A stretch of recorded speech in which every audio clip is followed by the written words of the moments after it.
Magandang umaga sa inyo lahat. Nandito tayo sa Tatalon sa G. Araneta Avenue at dahil binabalik-balikan natin ito dahil dito ang isa sa pinakagrabe na magbaha sa buong Pilipinas kapag umuulan. Ang ginawa natin ay naglagay tayo ng malalaking drainage.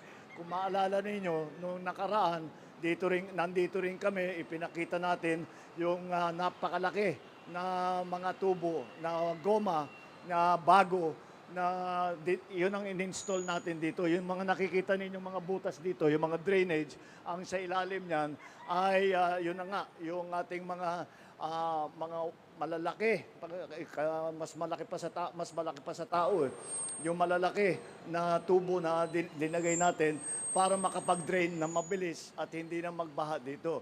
Mabuti naman, mukhang effective naman dahil kausap ko lahat yung ibang mga tiga rito at nila ay dati lumalampas daw sa second floor yung tubig dito kapag umuulan kahit kaunti lang. Maintindihan mo naman kung bakit dahil kung titignan ninyo, lahat ng palabas dito ay pataas. Lahat ng pupunta mo mula rito ay pataas.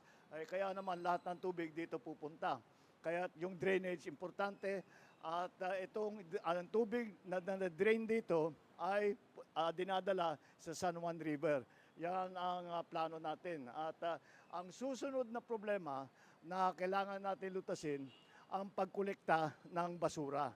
Dahil ang nangyayari dito, pag pumapasok na yung tubig, dala yung basura, nababara na naman yung ating mga drainage. Kaya magpapatulong tayo sa local government, hihingi tayo ng tulong kay Mayor Joy at sabihin natin kung pwede ay gawa tayo ng sistema para tuloy-tuloy ang pag-declogging. Ginagawa na ng mga tiga rito, nagdi-declogging sila. Pero small scale lang.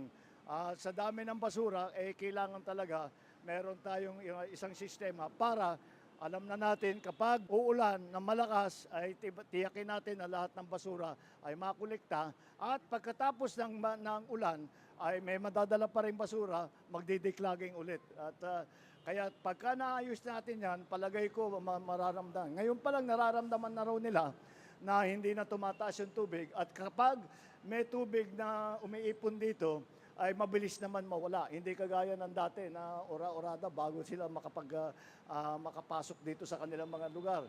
At lahat ng mga gamit nila na nasisira, lahat ng mga negosyo, nakikita niyo may mga sari-sari store dyan, may mga kung ano-ano mga maliliit na tindahan, siyempre nasisira ang kanilang hanapbuhay, nasisira yung kanilang mga ipinagbibili. Kaya napakalaking bagay na ayusin natin ito. Kaya yan ang ating ginawa. Patuloy natin itong gagawin at ito ay dito pa lang ito, sa one half pa lang ito, kalahati pa lang ito. Gagawin din natin yan dun sa kabila para talagang mabilis ang takbo ng tubig, mabilis ang paglabas ng tubig at hindi na mababaha rito sa G. Araneta Avenue dito sa Tatalon. Maraming salamat. Good morning.